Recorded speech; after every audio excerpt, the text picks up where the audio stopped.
Welcome to Spiritually Clatchet. It's a safe place for the real ones to relate.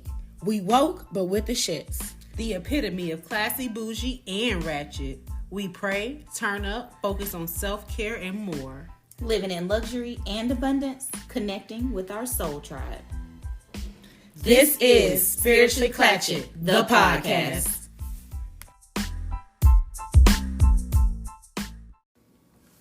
Hello, everybody. Hi.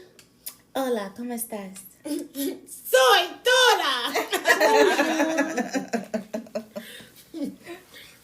Welcome to Spiritually Clatchet. Happy to be here again with you, my friends. Welcome. What's going on? What's going on? With you, ma'am. Oh, with me? Nothing. Nothing at all. I had a virtual interview this morning. I think it went pretty well. Okay. Ew. I hope the job is We'll virtual see. too, because I hate having to go to places now. Right? Like, It's like I want to be back in there, but I don't.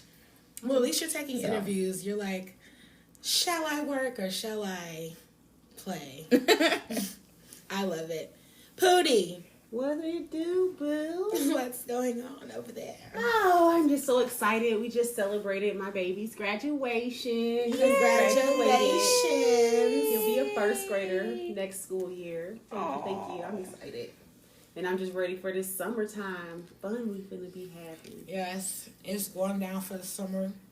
Trips are being planned and bitches getting tanned, okay? What you got going on, Nana? Okay, well, for me, I'm feeling pretty good. It's a bit of a 180 from last week, y'all. I was editing the episode and I was like, I'm literally sniffling and crying this entire episode. But I had to make the realization that full moon Yes. was in my moon sign. Yes. So it was like It was super needing to happen. duper the like bringing things to bloom in full effect. So every emotion I was feeling just right then. And also it was the first day of my period. So I'm feeling so much better. And I went to the doctor and I found out that I've lost 7 pounds. Yay. That is my celebratory moment. And also, Okay. we've been failing to mention, but we are going Oh, to yes. say it today. I just want to say and give a special shout out to our listeners. All of our listeners and our brand new ones. We have some new people who joined us all the way from the continent of Africa and Malaysia and Kenya. So, woo to y'all. Yay. Thank you. Thank you. Tell us what you like. Tell us what you want to see more of, and we will deliver. I just appreciate you taking a chance to see what Spiritually Clatchet is all about. Mm-hmm. So let's get into the show, boo. What is the word? Oh, yeah. Also, before we get into the word, this episode is sponsored by Boom Boo. Boom Boo is rum with natural flavors. Caribbean rums by Lil Wayne, an authentic legend. Boom Boo is masterfully blended by hand from island rums and native spices chosen from the West Indies. Boom Boo reveals history and craftsmanship in every sip. And this is Lil Wayne's rum. And we learned that because we decided collectively that we're going to drink this episode. And for 11/11, we're going to have a deep conversation. Oh, wow. Using these, the Ace Metaphor card game. So that should be interesting. But anyway, friend, the word. What is it? This week, the word is ubiquitous. Yes, I said ubiquitous. Yes, I said it. I said it. It's spelled ubiquitous, ubiquitous. And it is an adjective that means existing or being everywhere at the same time. All over the place. Okay? The sentence I have for you is, if you want to be my man, I have to be ubiquitous in your life. I need to be everywhere. Everywhere, all the time. Omnipresent. It's a synonym for that. Yes. Stepmama. Hello. You Stepdaddy. need to be exorbitant off me. Yes, sir. Ubiquitous. I feel like I'm going to try to use this in a spiritual way today, since I usually always go Clatchet. I'm just going to try to be relevant. I'm Whatever's on your spiritual heart. too, you know. I said I'm going to try something new, you know. I'm going to try something new. Hold on. That's the sound of boom boom. Can you boom boom boom? Mine is not as tall as yours. Make it taller. Thank you. Okay, not a giant. Okay. Andre the Giant. All right, so you know what to do with the word. I'm going to try. Ubiquitous. Everywhere at the same time. I love going out into nature, sitting by trees, flowers, or the water, because God's energy, the Creator's energy, the universal energy is ubiquitous, full all around me when I'm out in nature. Also, I gotta just take it there. I don't like that bitch Titiana, because when it comes to other people's business, the bitch is ubiquitous. Hello. She in everybody business. Okay. Ubiquitous. Say it with your chest. Use it with your friends. Okay. And now let's get into the tea. So y'all, Milan, aka Big Black Pussycat. That's my name for him. He mad.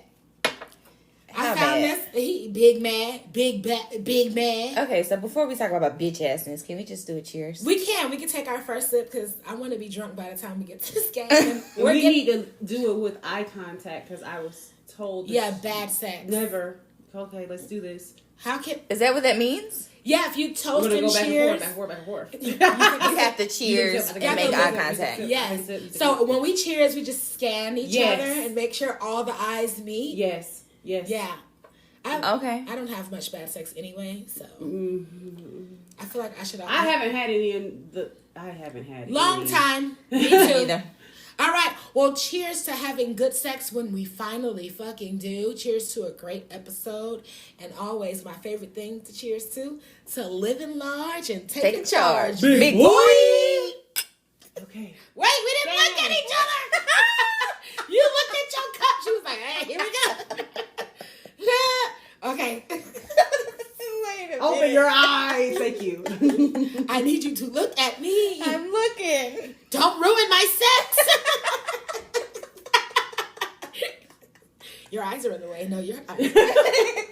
All right. This is good. Let me try. Is it? Yeah. I wasn't expecting that. Okay. It already tastes like apple juice. Right. Well, it is. I like. Okay, I can see the sugar floating in there, though. It's very sweet. Very much so. Oh, that just went to my favorite spot. Oh. It pressed my love button. Let me drink a little more, because I was sipping it. It pressed my love button. All right. So back to the tea with Milan. He is upset, apparently, about how he's being portrayed on Bad Boys LA. Okay. And my thought process is, this is something my mother has told me since I was about 7 years old. Mm-hmm. And one of the things she said about me being photogenic and about her being photogenic, or if I look and see a picture and be like, oh, I look cute in this picture or something like that. My mom would always say the camera can only take what it sees. Right. Yeah. That's why I'm like, how are we portraying bitch assness? Like, how do you portray that? Not one episode, but every episode. From the beginning. But I feel like he saw this last episode and saw the culmination of his bitch assness. And people probably was coming for that ass. And he's like, no, it's not I'm trying really to save like that. face. This the editing. They didn't even show everything. So he got on a call with Natalie on Instagram Live. Oh, God. He went Not to trying to publicize. He went to do the IG press conference. Okay. with live with Natalie Nunn on Instagram TV. Anyway, so basically he's mad about how he's being portrayed. Mm-hmm. And he was on the little press call with Natalie on Instagram, going back and forth with her about how he feels about the portrayal of him. And he's like, y'all made it look like I just attacked Carry On out of nowhere when you didn't play the audio part when there was a phone call when he said he was going to murder me and it was on site at the fashion show. So when I jumped off the bus, making it seem like I just attacked him, which, okay, that could be the case. He might have said that and it wasn't shown. But that does not negate the fact that you jumped off the bus when he wasn't on no rah-rah shit. Even if he said that shit. He wasn't on that. He was standing over there with production listening to them when they like, man, it ain't worth it. Calm down, chill out. And he got rushed. Nobody faked angled that. Yeah. Nobody fake angled you starting some shit and then hiding in the fucking tree. Calling the police. Perched like a fucking owl or iguana in the Florida sun. I just have to go there. As a black man, you should be ashamed of yourself to call the police to another gathering with all these other people of color that you know. Other people of color. And yourself. How about yourself? Where's your self-preservation? Yeah. I feel like people... If something needed to be done at that moment, then that's when you step in and let's get the producers. Let's get, everybody to do X, Y, and Z. But you wanted this stuff to keep on going. Yeah, but when we get status, they think that protects you and it doesn't. No, it doesn't. When you are seen... let me say... You are a black person first. But you're not Beyonce. You're not Jay-Z. They're Beyonce. You're not... There are people who don't know who Beyonce is. There are, but not a lot of them. I'm just saying. So there's still an instance where she can have an encounter similar to what we're discussing, and I just don't even know why you felt the need to do that. And I know I've met people who feel that way. Like, it's not me. I mean, because I'm a celebrity. Like we was just talking about with Will Smith. Not even celebrity. Just because they're well off and they haven't had that experience, they believe it's not real. And you might have had it and just not acknowledged it because you're so far up your own ass.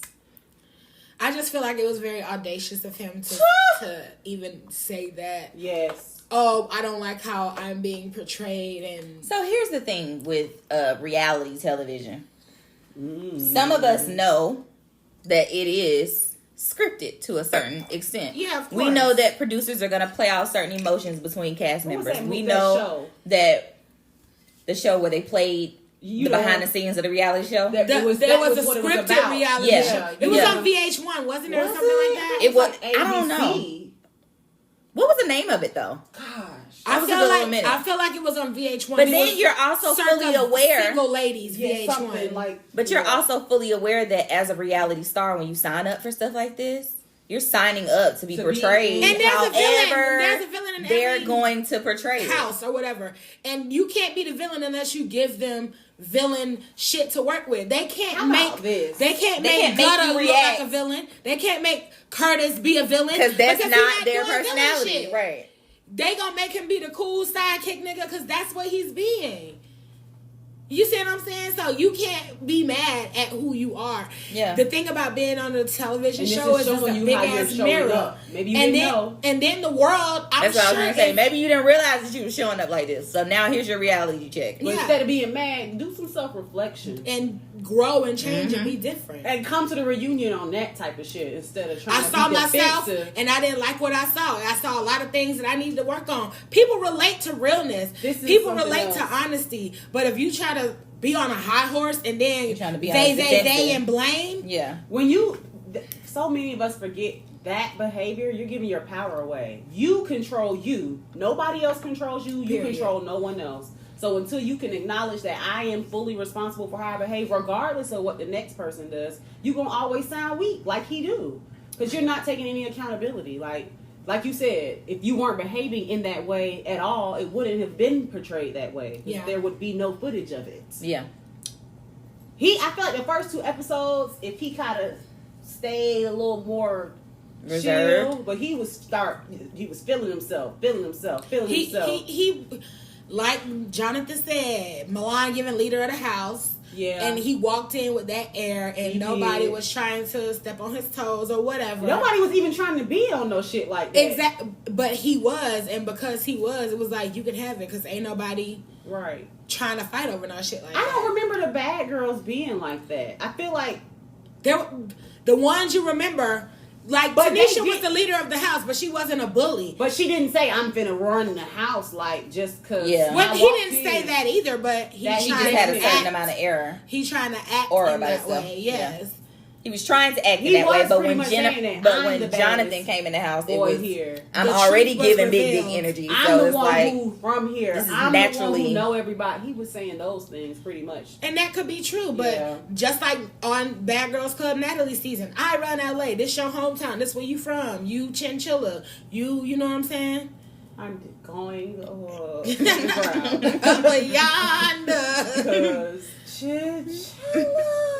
I called her the Crimson Chin in college. Together, let that ride.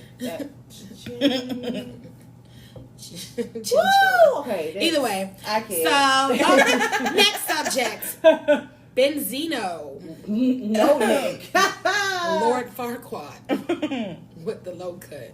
Yeah. He was arrested for being a fugitive, and I'm like, a fugitive? When was he on the run? That I had to clickbait. I had to find out what was happening with that. So what they said, girl?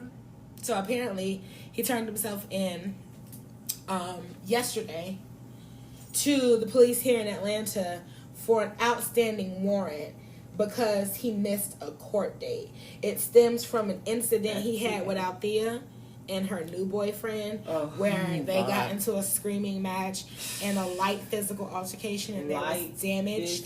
There was damage caused to a vehicle. Wow. You know, property damage. Wow. That's one of the things you really could get money for. Like, yeah. So, and he had a legal reason to be in court, but he said he was arguing with the guy at the time. Long story short, the case was 2 years ago. Somebody put up a video that got me arguing with him, and that is the reason why he had to address it or whatever. He had to appear in court via Zoom, but he says he missed the date because he tested positive for COVID. Via Zoom, though? That was my thing. So then a warrant came out for his arrest, and he had to surrender. But my thing is, first of all, how you miss a Zoom court date? Like, they literally said you can be at home in the bed sick. In your pajamas. And you can say, here, I tested positive for COVID. And I'm pretty sure they would have continued the case for another date just from the fact that you have COVID alone. Or you could have just sat there and be like, I don't have much to say. Either I'm guilty or I'm not. Or, bitch, you don't have a lawyer? Like, your lawyer couldn't have submitted documents saying, hey, he has COVID. Can we get a continuance? That part. That shit cut off the whole cycle of life for 2 years. They understand how severe it is. If somebody's getting COVID, he could be on a respirator, or he could just have chest pain or whatever. You didn't do what you was supposed to do. Still, that's like a pass. That's like an excused absence. So why did you let it get to the point where you have a bench warrant and you got to now turn yourself in? Ridiculous. It is. So, next. I thought that was... The files of garbage were very shallow today. But I did find something very interesting that I did like. What? So I was scrolling and I saw this video of Tank. Okay. Love me some Tank. I love me some Tank too. Oh, anyway. So, and he was on a podcast giving an interview. I don't remember which one it was. Tank could be my 10% exception. Okay. And he ain't even old. Right. He gonna still want to do some things. She said he just might do some things. Okay. Ooh. He does look very moist. Very moisturized, yes. Just healthy. Soft elbows. Yes. No crusties. But strong. Yeah. Yes. Yeah. Well, absolutely. He was talking about being a performer and being open to being at gay pride and gay events and all those kind of things. And he's been questioned because he's been questioned before about, his sexuality. Not even necessarily are you gay because you go to these things, but in general of just... why do you perform at these events? If you know that gay people are going to be there. And his answer was just perfect. He's like, first of all, I'm a performer. I'm performing if it's a bar mitzvah, if it's a room full of old ladies, gay men, straight ladies, they're still going to get all of the Tank performance that they paid for. Right. Is they money green? That shit cash. I don't have no problem going to a pride event and being the headliner and making all the motherfucking money. Run me my bag. Absolutely not. Yes. He was like, that don't make me gay because I walk in a room full of gay people. You know what I'm saying? And then he was like, most people will tend to hear that and be like, well, then you must be gay. And he was like, that don't bother me either if you say that or you think that, because being gay is not an insult that bothers me, because I don't find being gay a negative, insult, right. An insult. If you think I'm gay, and that's what y'all know I love Drag Race. This year on the regular Drag Race season, there was a drag queen by the name of, what was her name? Maddie. And Maddie, as a drag queen, they go by girl, this, that, and the third. A lot of times when they're in drag, and they'll be like he when they're out of drag, because who they're portraying is a woman, is a female. And Maddie is a straight man who did drag. He got a girlfriend of 6 years, and he's like, I don't care if people think I'm gay because I do drag, because I don't find gay even being necessarily it's not a bad offensive thing. At all.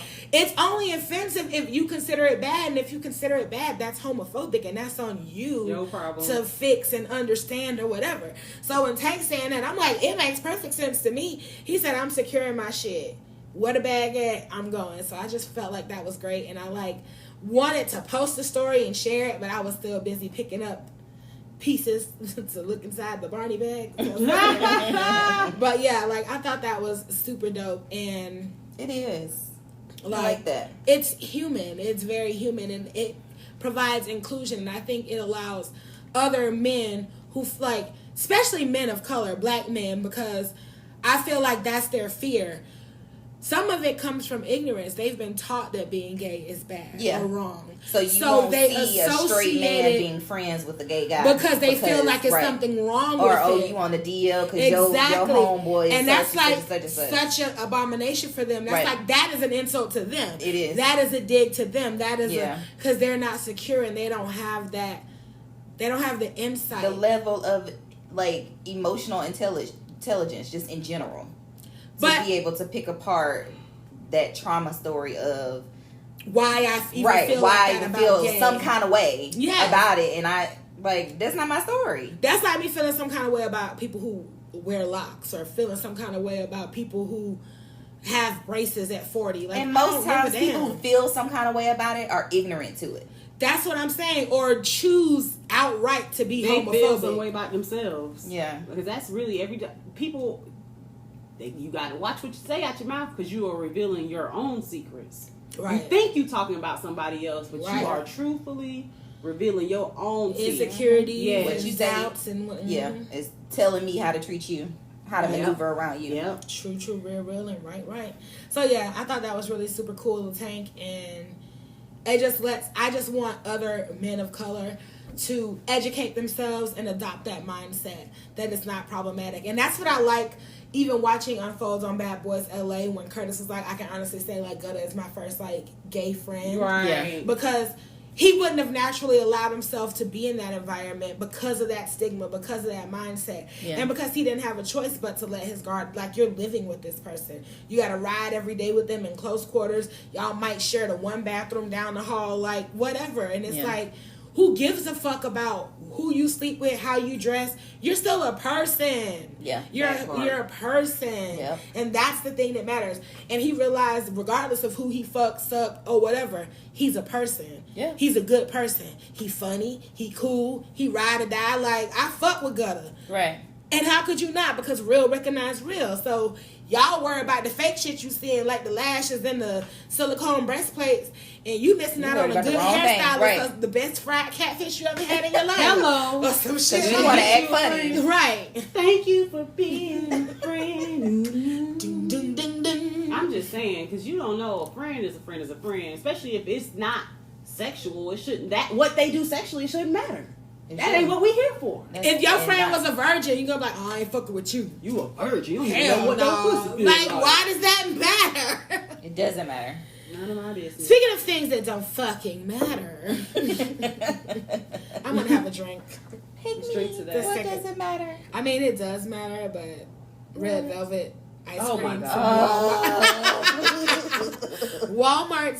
Walmart in their red velvet cheesecake Juneteenth ice cream. Here for embracing the culture of the blacks, celebrating the emancipation of the slaves, and bringing you and your cousin together over red velvet and cream cheese.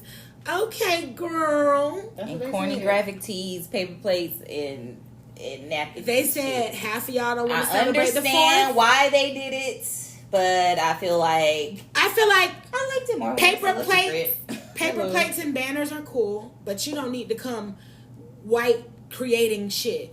But that's who told y'all we like ice cream like that? Do you know? That's exactly what's being done. Do you know what I learned while I looked up the history of this? That back in the day, during like slavery, and then shortly after, during like the right after slavery, super duper Jim Crow, blacks were not even allowed to eat vanilla ice cream because it was white. Yes. They were not allowed. That's why so many of our ancestors like. That's how we came up with butter pecan. Yeah. Oh. Not allowed. Because vanilla ice cream was supposed to be for white people. And it was supposed to be a treat, like, you know. So you niggas don't deserve a fucking treat, right? But also, the crazy thing, an 8-year-old is the one who learned how to cultivate vanilla seeds. An 8-year-old enslaved person is the one who learned or figured out how to cultivate vanilla bean seeds. And the ice cream scoop was invented by somebody black. So it's like, bitch, you wouldn't even have vanilla ice cream if it wasn't for me. So, if anything, they should have made the Juneteenth ice cream vanilla if they was gonna do that shit. Like, make it meaningful. That's what everybody should do. Everybody should have their vanilla ice cream with the Juneteenth colors for that holiday season. Yes. That's what they need to do. Like, some type of tribute. Yeah, don't be making up no bullshit. Like, who wants some cheesecake red velvet ice cream? They make red velvet ice cream? That sounds horrific. Like, I would never ask for that. I don't want to try. I like pralines and cream. I love pralines and cream. With a little nut. Yeah. A little swirl, a little caramel. A little swirl. Oh, it's my favorite. If you try Founder's Favorite, you'll be a crackhead. Okay, I can't then. You know, we got goals. So good. We do. Countdown. We can have some in Miami. That sounds like a good idea. Founder's Favorite? I'm sure there's a Cold Stone on Miami, is it? Yeah. I don't want any cake. Cold Stone on South Beach. Yeah. I'm the cake. It's all the cake we having. We gonna have a lot of cake then. Yeah. Vanilla cake, butter pecan cake, butterscotch cake, lemon top cupcake cookies. No more of those. No more lemon. But anyway, so I feel like this is a good opportunity to figure out how we as people of color and as the living, breathing fantasy and extension of our ancestors, how we want to celebrate them, how we want to celebrate ourselves, how we can pay homage to the people who literally are from us and of us, who, to be honest, suffer through that. They are listen, it's no surprise that we're unhappy with what they decided to use as the celebration, how we should recognize June. And people don't have you watched a thought about it, so they just episodes do it. of Atlanta? You keep asking me. No, I'm gonna. There watch was it. Literally a whole episode about them culturally appropriating. I know that's a strong term, but you trying to bring black people in because they had made some type of offensive stance with their fashion, the company. They brought in these black celebrities to speak on their behalf to smooth it over. And in turn, now they have an opportunity to ask for things. And unfortunately, most of the black people were asking for things that were just personally beneficial and not really beneficial to our community. Right. Because even when you push to try to make it beneficial to the community, they find a way to come back and twist it and manipulate it to still benefit them. Yeah. So it's almost like you got to help yourself first. That's why I'm like, how do we... These are our ancestors we're talking about. Like, my great granddaddy was born in 1912. He lived through fucking oppression, and he made so much of himself. So maybe make an organic vanilla ice cream. Maybe make vanilla from scratch. Yeah, like every Juneteenth we make ice cream in remembrance of our fucking ancestors. Matter of fact, because I know where we can get an ice cream maker.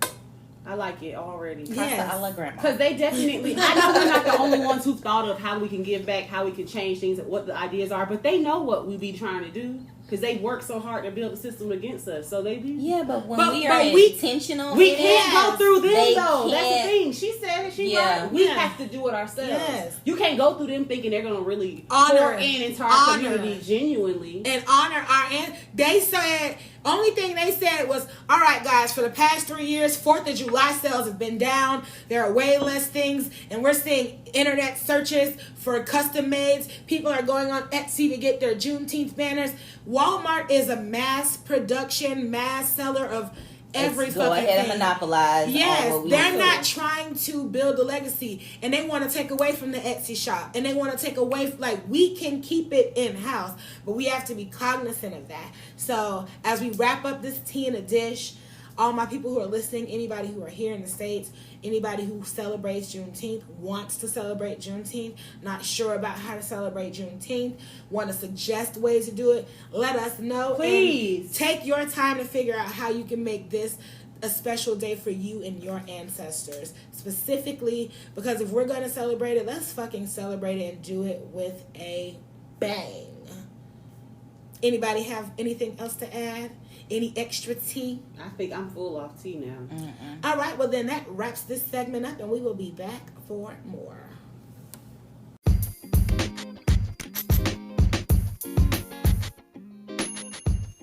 Thank you for tuning in to Spiritually Clatchet, the podcast. I know you're enjoying yourself thus far. Otherwise, your ass would not be here. You can upgrade your subscription from loyal listener to engaged audience member by reaching out to the show via Instagram at Spiritually Clatchet, on Twitter at SC the podcast. Send us an email to spirituallyclatchet@gmail.com, or head on over to the anchor.fm app, where you can leave us a voice message or ask us a question at anchor.fm/spirituallyclatchet. We need your feedback so we can offer you advice when you need it, or provide you with a safe space to air out them grievances. Recommend us a word for the week, and you know we need you to bring us your horror stories each and every week so we can keep all these signs accountable. That's right. That's SPIRITUALLYCLATCHET, Spiritually Clatchet, on all platforms. We look forward to hearing from you. Now, back to your new favorite show. Ew.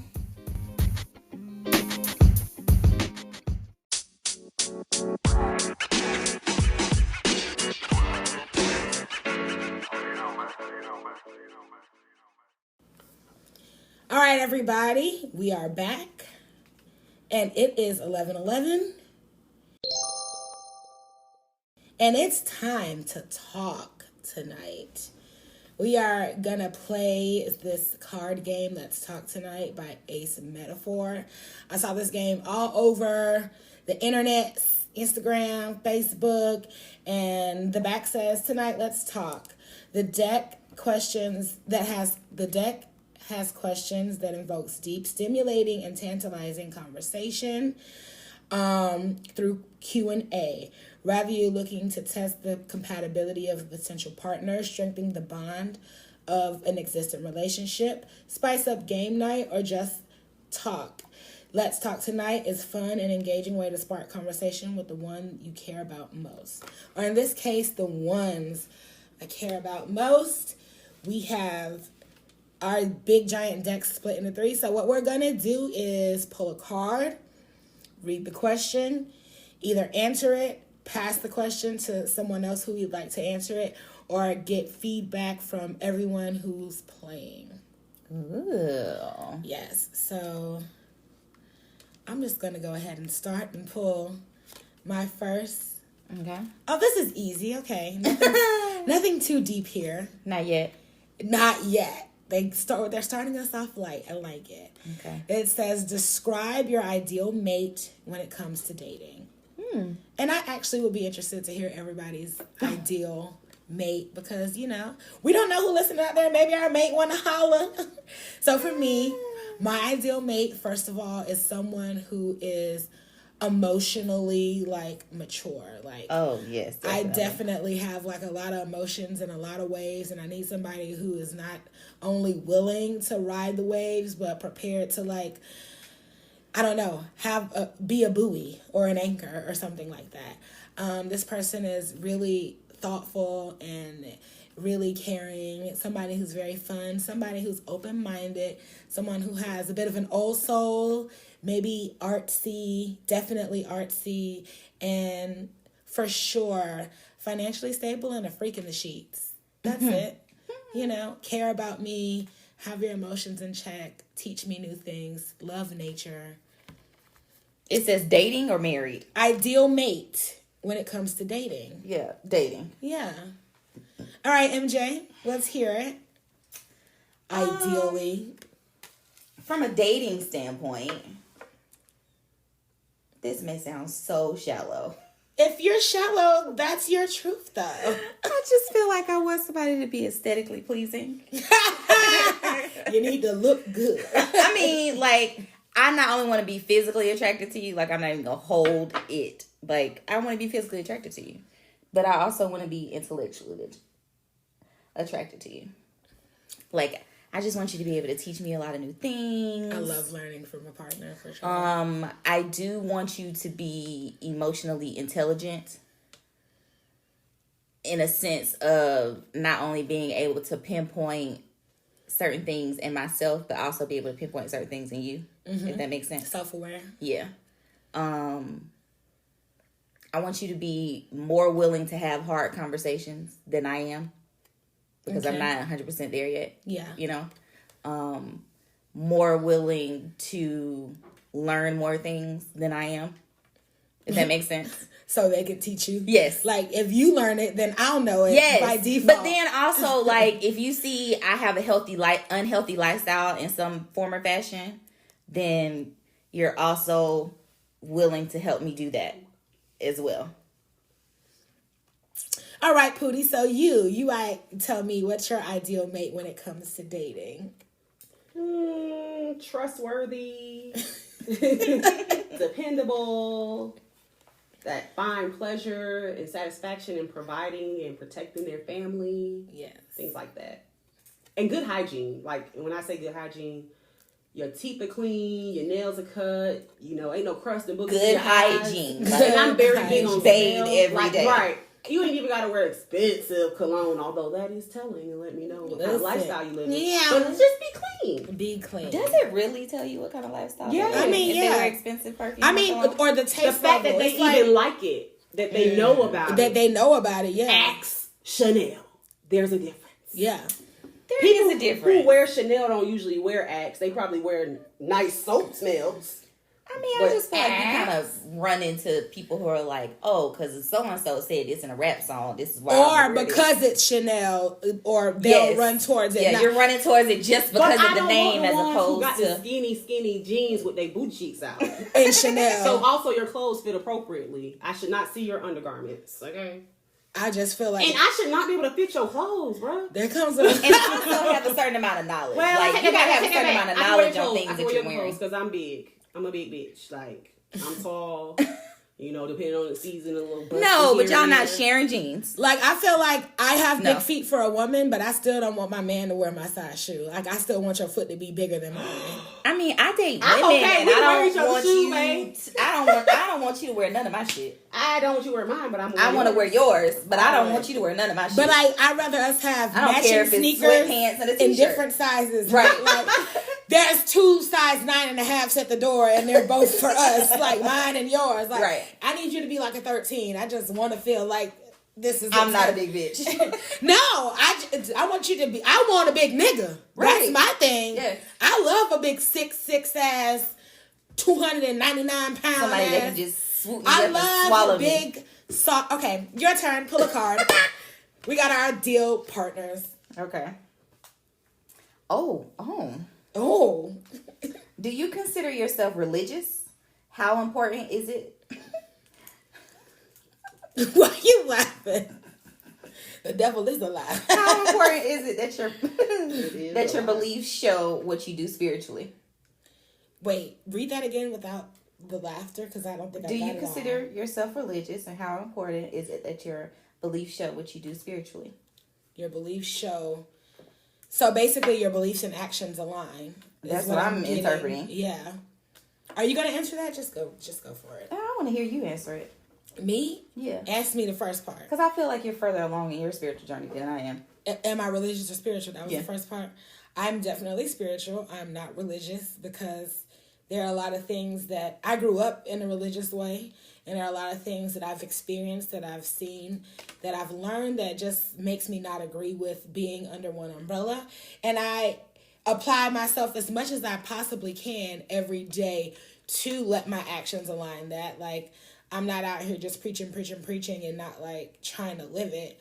I think I meditate and I pray and I ask and I focus and I write and I do rituals and all these things to support what it is I'm trying to have going on. Right. Yeah. That's how I feel. I just feel like I wouldn't necessarily say it's spirituality because I haven't really tapped into all of the realms of it. Mm-hmm. But I do meditate. I do like my stones. I do journaling. And I do certain things that are right for me at this moment. Right. So I'm just living in my truth. What about you, Rebecca? You don't, oh. Do you want to answer it? I'm not religious. I was raised with religion. But I'm just more so of the mind that I feel like you have to believe something is bigger than yourself. If you don't believe anything outside of science or like you don't have faith in anything. Yeah.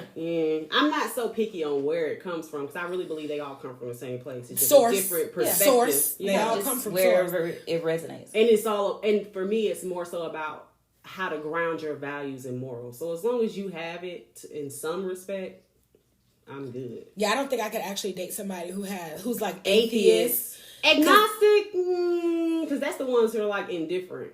I feel like they can be swayed, but it probably is. If I know atheist is like, this shit don't exist. Likely. Y'all are loony. Why are you talking about any presence? So and I feel what like is it that you believe in? Absolutely nothing. Which I feel like is ludicrous. I feel like you can't be fully fulfilled spiritually if you don't believe in something. Are atheist. You might be fulfilled in your career. You might be fulfilled, in the amount of money in your bank or the bitch you fuck on or nigga you lay up under. But fully holy, if spirituality is missing and you just decide that shit don't exist, it's for zanies and fools, I don't see how you could ever enjoy nature the right way. Hell, enjoy food the right way. Like, I do a praise dance when shit tastes good. Yes. Like, that's God in the flavor right there. Like, I don't understand what you don't different understand. level to this. All right, grab a card, sis. I'm going to grab one from the middle because I just feel like being difficult. They your deck. It don't matter. Ooh, you got one. You should have just pulled from the top. I see the face now. It's not even that deep. It just feels a little personal just because of things that have been going on. Do you believe in living together before marriage? Why or why not? Yes. I mean, let you answer it. That's Me? Your question. Yeah, you pulled it. Either you can pass it or you can answer it or get everybody's perspective on it. I don't know. I really feel like it's just going to depend on the situation. Mm-hmm. Because I have kids. True. So that's more so I'm that much more cautious about who I would be living with. Mm-hmm. And I just feel like if we at least are engaged or planning a wedding or married together, then I would obviously be comfortable. So before that, I don't know. I don't know. I would need some type of like real trust, reassuring commitment and trust built before that could happen. Like, because you really don't know a person until you see how they live. But I don't know. I've done it before. I done did shacking up. And it ain't turned out too tough for me. So maybe I need to try not to do that no more. Yeah. What you think, Michael? MJ? MGZ? I mean, it's a yes for me. Ha! I've done this tons of times. I think as a single woman, it would definitely be a yes. It's the mother part of me that's like, ooh. I feel like... Wait. Because I'm just at a different space in my life to where I would definitely take more precaution now than I ever have. Yeah. It's different when you don't need a motherfucker, though. When you really like, because sometimes people will take this just to make things easier, Absolutely. alleviate some bills or whatever. Paying rent split in half sounds amazing right now. But if you, but as amazing as it sounds, what it trumps does your not peace? compromise my peace, your, right? yes. It's like so. I bet you my apartment is barely big enough for my ass and my shit right now, so you're definitely not coming. We have to, yeah. Like, no. I've never lived can't with a move in significant together. other personally. We can purchase something else together, but we can't. I've never lived personally with a significant other. I've never got to that level of commitment with anyone. However, I can't imagine saying I want to dedicate my life to you Before I live past a certain point without at least, I'm going to say, a 6-month trial run. Like, 6 months? At minimum, before, like, I say, okay, we can definitely get married and move forward. Because in that 6-month window, if I'm like, all right, I'm seeing phase 2 and I'm not liking it, we can either try to work on it and be like, okay, now that we're in this nonstop, no break, every fucking day swirl of satisfaction or shit, we don't know. You know, it only time will tell. All right, next question. I'm going to skip this. Oh, it just seems so generic. Okay, fine. Where do you see yourself in 5 years, and what's your plan to get there? Yeah, let's skip it. Yeah, that's what I was thinking. It's kind of generic. Okay, I'll try another one. Oh, wow. # too soon. When was the last time you had a serious disagreement with someone, and how did you resolve it? Too soon. I'm ready. Let's go. The last time I had a serious, to be completely honest, the last time I had a serious disagreement with someone, it was one of my best friends. And I don't know if it was ever really resolved. It was kind of like a agree to disagree type of thing, because we were mixing business with pleasure, and everybody doesn't work the same when it comes to business. And there was a lot of insight and background information that I did not know. So I felt like I was left high and dry when the full truth and the full scope of things hadn't been explained or represented to me. So I was going based off of what I knew and what I saw. And I just felt like how I was handled was just not professional. And it wasn't even courteous as a friend to, like, you know, me having a business. It was like, well, this ain't my business. I just can't be there, and that's just that. So I resolved it by just accepting the fact that we are different and we don't agree with how things went, and I won't be able to do business with you ever, or not for a while, because there's some distrust there now. How about you? The last argument. Serious disagreement. The last serious disagreement I can, like, really recall was with family. Okay. Just in regards to how to handle certain situations. Mm-hmm. And I've always said that for my generation, that I think our parents' generation hold a lot of secrets. For sure. So in me doing my own shadow work and me making sure I am healthy from a spiritual point and from a mental point, I've delved into some things that are triggers for me, some things that have been actual trauma and things of that nature. So when I dig into certain things for myself, I start asking questions. And sometimes, perceived from the outside, my questions can be a little harsh, or what is perceived as judgmental, as opposed to being shadowed. Right. So, yeah, it was definitely a disagreement in regards to that. Not making people feel embarrassed or judged by wanting them to share their truth, you know. So. And how did we resolve that? I don't necessarily think it's resolved. I think it's swept something under the rug kind of it's thing? going to be swept under the rug until I find the right arena to bring it up again. Like, that's just facts. I feel like it's going to have to be consistently something that I push in order for it to be get some actual resolve. Right. All right. Did you want to answer that too? Hey, motherfucking yeah. Yes, I want to answer.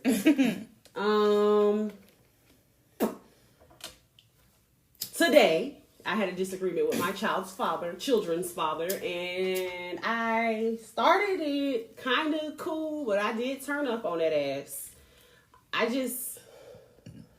When there are certain things that are really close to my heart that I'm very, like, invested in, care about, it's easy to get me riled up, and that's something I'm working on. So I definitely went off the handle a little bit. I came back some, but at the end of the day, I just know that I'm no longer going to be a person that's going to sugarcoat or sweep under the rug any disrespect a person has given me. And I'm going to let you know if that's how I feel. Mm-hmm. And I don't feel like they have to agree with me, but I do think if there's going to be a mutual respect, you have to be willing to hear what that other person is saying. Mm-hmm. And in this instance, we were disagreeing about plans that were made, and I felt like should have been discussed in advance. Not even asked, but discussed. Right. And the fact that wasn't considered, it just shows a lack of respect. So for me, it's like, how do you expect me to give respect if you're not doing that? And I'm letting you know what is required for me to feel that way. Because everybody's expectations or standards of respect, care, love is different. Right. So if I'm expressing that to you and you're not even willing to hear it, you can't expect for me to in turn then give you what you want. So at this point, it's more so of I'm not really trying to get a certain outcome. I'm just learning how to say what needs to be said. How to navigate these moments. Right, because there was a lot of seasoning salt I wanted to put on my sentences that I did not, and I was very proud of myself. He got a little seasoning. But if anybody know the type of arguments that I've had with this man, I have felt like I did great, really. So was that your resolve of being able to... Yes. Openly say how you feeling. Yeah.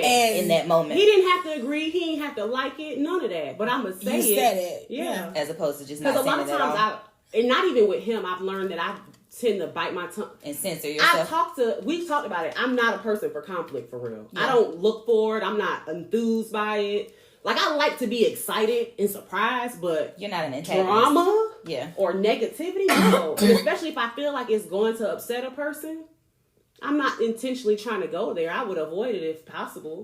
Because a lot of things tend to be perspective or opinion, and we're not going to always have the same thing. Yeah. But I agree that you deserve to have your view and I deserve to have mine. But there should still be a place we can be considerate of the other person. Common ground. So I pray that at some point he gets some level of understanding. Somebody say something, because at this point there was a little tit for tat where he asked and I told him I don't respect him because he does not give me the consideration I require, and the tat was in turn he don't respect me either. And I'm just, as a parent that's 90,000% there, how could you not feel that way? I've never done anything for you to question how I provide and care for those kids ever.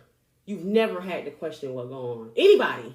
Nobody's ever had to look at me sideways like you ain't do the right thing for your child, or are you sure that's a good idea because you're a mother type of energy. Mm-hmm. So the fact that even came out their mouth was like, you're a joke. That lets me know where you at. Yeah, that's just a level of maturity that you have. You just want to say something back. About to say, like, I'm gonna say it because you said it. Right. I'm being honest, and you don't have to like it, but you have to earn it. Stand on. Yeah, so he's definitely not ready to receive. And it's okay. What you're telling him. When you don't have a leg to stand on, they'll solve that for me. Yeah. So that's the resolve of, like, sometimes the only resolve is it's bigger than me. Yeah. I put it in God's hands, and that's why I don't understand atheists right there. Because when she what am I doing like this? Where do you go? Bust the windows out your car then. Where do you go? Atheist, you know? The only reason I don't want to do that is because, baby, one, glass be jumping when you do shit like that, and I'm pretty.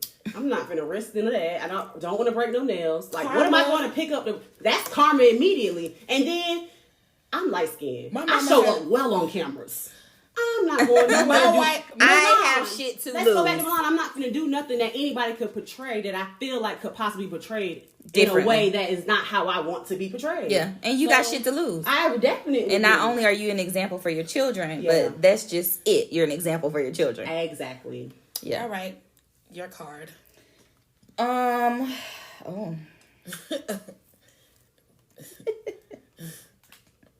Have you ever engaged in sexual activity with a person of the same sex Could you be with someone who has? Why or why not? It does. Yeah. Several times. Could you be with somebody who has? Several times, guys. This is not a secret. Is that it? Yeah, that's it. Okay. Are you asking that for everybody, or you? If y'all want to answer it, say that again. Have you ever engaged in sexual activity with a person of the same sex? No. Could you be with someone who has? No. Why or why not? Because I'm jealous and judgmental. Real talk. So you can never be with a man that has been with a man. I mean, don't tell me that up front. Let me fall first. Just give me another reason. Because, I mean, truthfully. Like, don't ever tell you or just. You can't lead with that. Because I'm going to just be real. Mm-hmm. It ain't got to make sense to nobody, but this is how I feel. It makes sense to you. I don't want to share my man with nobody. I don't even want to feel like anybody has same access to him as I do.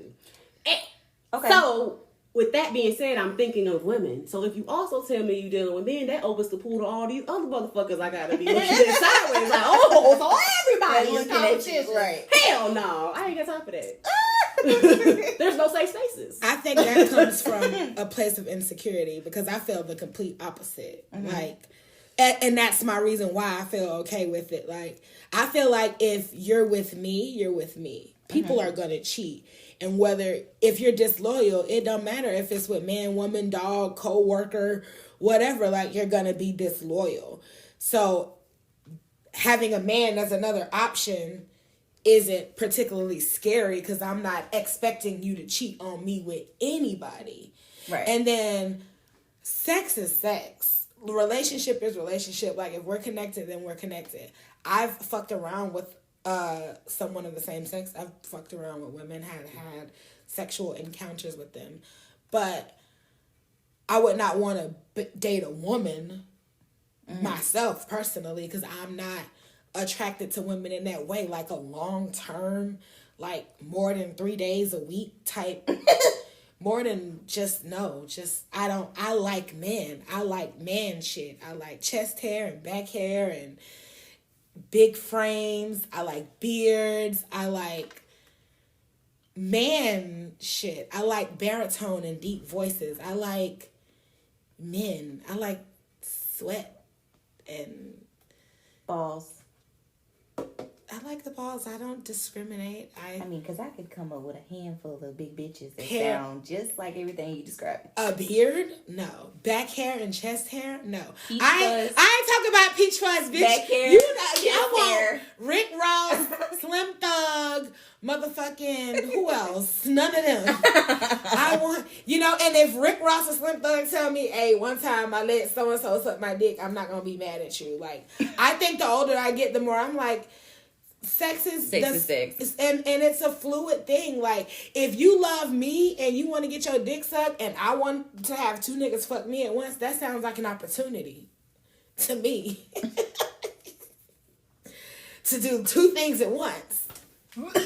I'm not afraid of who I am. I'm not afraid of the things that I'm like open to. Like, I felt like the only reason why I had a negative opinion about it is because somebody else had a negative opinion about it or made me think.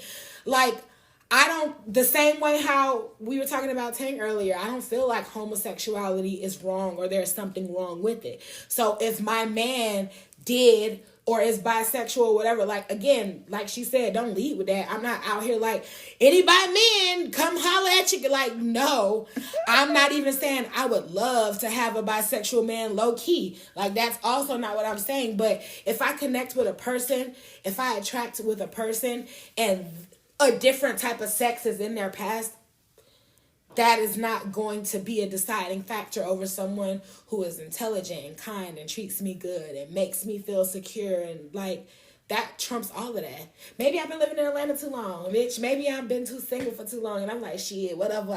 If that'll work then. But also, I'm understanding people and souls and choice and life so much more. Is that even a question though? Like, I don't feel like if I'm dating someone, I'm gonna ask you how many sexual partners you done had and who they are. No, I've asked a guy, like, are you interested in men? Have you ever dated men before?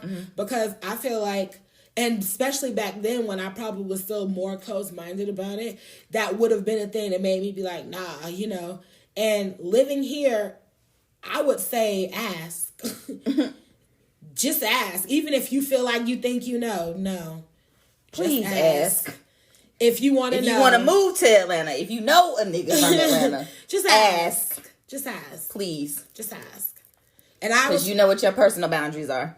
Okay. Well, let's get to another card. It's on you, Pootie Lou. Let's see. I don't know. I can think of this one. Somebody else is going to have to answer. Tell me about a time when you broke someone's trust and what you did to gain it back. Oh, I do have one that I can think of.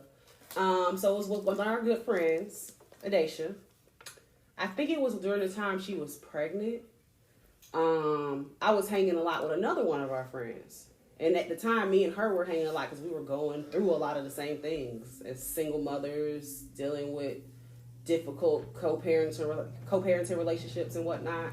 And even things that we were interested in and wanting to do. We were in sync at that time. So we were together a lot. And there was an instance where I was supposed to meet up with her to go out to eat, but I didn't go.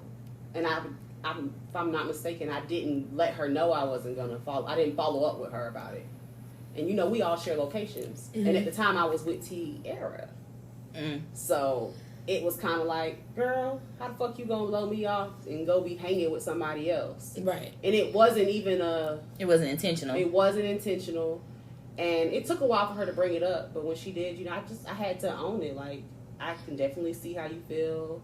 It was not intentional, but I understand and know that's not cool, and I apologize because I wouldn't want nobody to do that to me. Yeah. I did feel like I had to explain myself because dealing with mental health, it's not something we discuss on a day-to-day or as things change even. Right. And I was really depressed at the time. And me and her were kind of pity partying together. She was misery really lover depressed. company. Yeah. So we wasn't doing anything. We was probably laying down taking a nap, you know, watch TV or something. And it could have been something as little as in my mind, oh, I don't really have the money like that. Just, you know, the low vibe type of thing. Yeah. So in my mind at the time, I might have felt like I'm doing her a favor staying over here. When really it's like when you have a relationship with people, you owe it to them to have a relationship, communicate with them, be consistent even when it's uncomfortable, because it's not about what's comfortable, it's being real. Right. So I had to own my shit. Damn, that was fucked up, and I apologize. It definitely wasn't intentional. It wasn't a fuck you at all. That was just my fuckery. I'm glad you said that, because that used to be one of my limited beliefs. What's because that? I legit grew up being told people don't owe you a friendship, and if they don't want to be your friend anymore, or if they don't want to hang out with you, they don't owe you an explanation. They don't, but and in my mind, I'm like, the end, though. If we're friends, why wouldn't you want to tell me if I've done something wrong? Right. But I feel like at that point, it must not be worth it to me. I mean, we went through the same thing, though. Yeah, definitely. I've been friends with her since I was 14 years old. This makes 20 years this year. Yeah. I want her as a friend. Right. I don't ever want her to feel like I would. There's never been a time I've ever felt sideways about anything she's done, said to me. We've had one other disagreement. Yeah, and even if we do disagree, then we can have a conversation about it. I ain't want to get left. That's the only time we disagreed. When we broke down in Daytona. In your car, when we was in Daytona, that's exactly. The white car? Yes. Oh, with my alternator? I don't even remember that. Exactly. And so it was just a disagreement. It was something ridiculous. Right, like y'all just don't agree. For me, it's like, nope, I'm not going to allow no shit like that. Right. So, yeah. It was important to me. So, I ain't had no problem saying, you right, I'm wrong. I apologize. I won't do that shit no more. Yeah. Yeah. I would have to. As I am. Tell me if I'm wrong. Please. But that's what happened with me and Micah. Like, when she first moved to California, we were together every day, all the time, and we were going through something at the same time. Like, so that was, like, the person who I was with. You and I, like, we weren't seeing each other. It was just a period in my life where I was isolated because of my circumstance. You had the baby and you being pregnant. This is after I left. You had actually, by this point, you had Ray. So you literally were there with the two of them, and because it was before you moved. No, it was survival mode. Yes. So I had like clung to her because we were going through something so similar at the same time. And then she left and ended all communication with me. And was like not returning my phone calls and like being like inconsistent. And y'all know I'm gonna call some shit the fuck out all the time. I am not gonna wait. So when I finally got her on the phone, I basically broke up with her. I was like, bitch, if we ain't gonna be friends, we ain't gonna be friends. You need to tell me right now, because I don't motherfucking understand. And I'm on FaceTime like, I'm sorry. Like, you just left me. You didn't say anything. You didn't tell me. And like, I understand. This is something I had to come to my own realization, even just like last week with you, because no, for real, don't cry. You know I love you.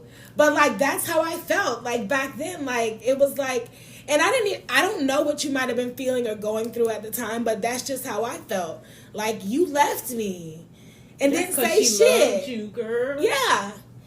But when I called her out, this was the same energy. It was like, no, like, that's not what it is. But my feelings were hurt. Yeah. And the trust was restored because we had that open and honest conversation. But I had to come to the realization even recently, like, so I'm still not taking things personal, that your secrecy and how you live your life and things, because I'm very open, and I guess I really expect that back. But that's a part of your paradigm. And I had to acknowledge that in order to fully be able to, like, respect it. Because I feel like, damn, like, you don't want to share your good news with me. Like, you don't want to, like, I take it personal, and it's not like that. Mm-hmm. So, but I feel like the trust is restored because we have these open and honest conversations, and, like, we make an effort to be better. Like, also, she's back here. So you're back. It's so much easier. Like, I'm touching her now. Like, it's so easy. Yes. Okay, whose fucking card is it? I think we should do one more. Is yours? Yeah. So after you, one. Okay. Oh, you already got it. Yeah. Okay, good. How would you describe your spending habits? Oh. I know my word, frivolous. We telekinesis. That's it. I don't want to talk about it. We're going to leave it right there. My spending habits. That was the other one I was just about to say. I gotta find the third. Outrageous. Amazing. Sensational. Therapeutic. Oh, God, yes. Like, I want to go to Target right now. Do I leave, like, we're talking about, I ordered this bathing suit. I'm like, bitch, I didn't buy any new bathing suit. I didn't even have time to look because I was looking for, what was I looking for specific? I was looking for 2-piece sets. Like, I want to get, like, a cute little ruffled, chi little 2-piece with, like, some print or, like, just bright colors, flowers. I want to get so many things. Right. I already looked, but I'm like, I actually didn't. I was looking for more workout clothes. That's what I was looking for. I love buying workout clothes as if I'm going to start working out. I am. I keep looking for them, though, and I just, like... Apparently, I'm gonna be wearing swimsuits like outfits because they're. I mean, that's your goal. Live your best life. Live it, honey. I got 2. If I can add 2 more, then I'm good. Mm-hmm. Because I love my leopard print one that I already have. Like, I'm gonna wear that. I don't need. You got a leopard print bathing suit? Yeah, me too. Of course. Come on. Me too. Cheetah girls, cheetah sisters. Yes. I would wear it every day. Oh, God, why is your face? Let's pick another one. Oh. Just read it anyway. We don't have to do it. I just want to know what it says. We're going to do this another time. Oh. Which childhood experience has shaped you the most? Yeah, next. Just, I don't want to be there today. We already went there. Let me do what I do. We can just... Give us something light. Okay. What's the last major goal you accomplished? What obstacles did you have to overcome to do so? Oh. I can go if you're not ready because it came to the top of the dome. The last major goal I accomplished is not hating my baby daddy. And what I had to get over is learning that he has his own life to live, and he's living his life based on his experiences. It ain't got shit to do with me. And I got to do the same thing. And I don't want to live with no hate in my heart. I want us all to have, you know, healthy, happy relationships with no tension. Yeah.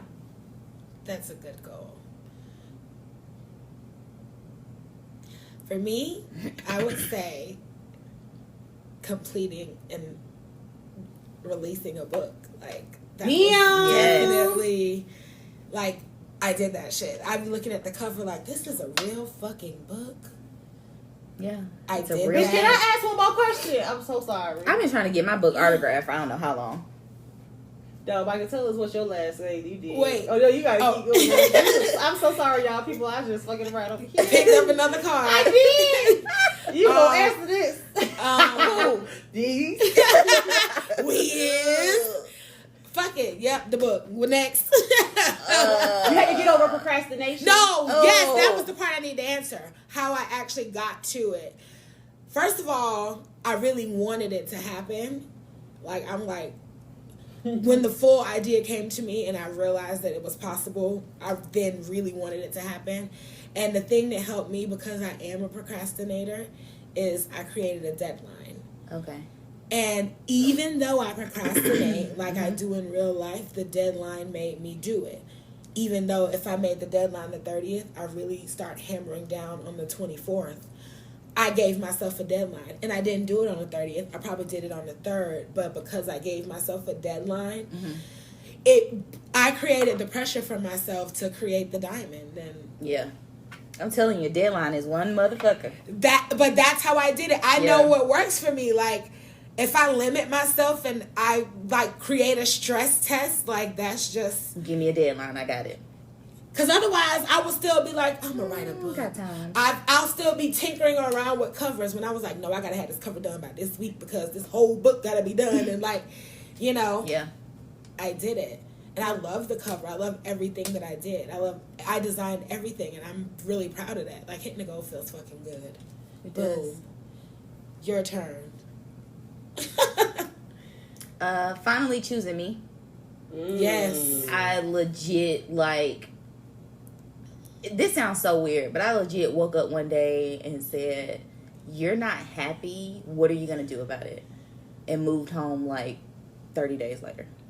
That I would start by going home. Like, and it wasn't, right, and it wasn't like on some just negativity type shit. It was just like, reset. You need to be closer to these people that you know unconditionally love you and can handle what's going on with you. Yeah. So take that ass to mommy and daddy. But you didn't just go to mommy and daddy. You came home to Because MJ, you came I home know to it's a sense of peace that I needed. Yeah. To be able to do that. So I am so proud of myself for choosing me moving and my cross peace country and, in 30 days. Yeah. And Like, with style and getting the shit done. Like, it was just flair. like, Come on. For me to pick up the phone and call my mama and be like, hey, you want to come see my new apartment? And she's like, wait, what? Yeah, I've been here for a good week. Come on over. Bring me some food. Girl. And she was there. So, yeah.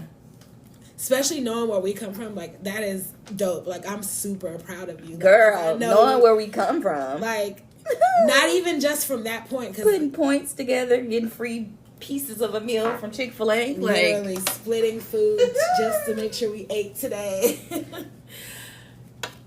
Yes. Okay, so what's the last question? Do you watch porn? If so, what's your favorite kind to watch? Do you feel porn is appropriate to view while in a relationship? Okay, let's do one at a time. Yes to the first one. What's the first question? Do you watch porn? Yeah. Okay. What's your favorite kind? I like voyeurs.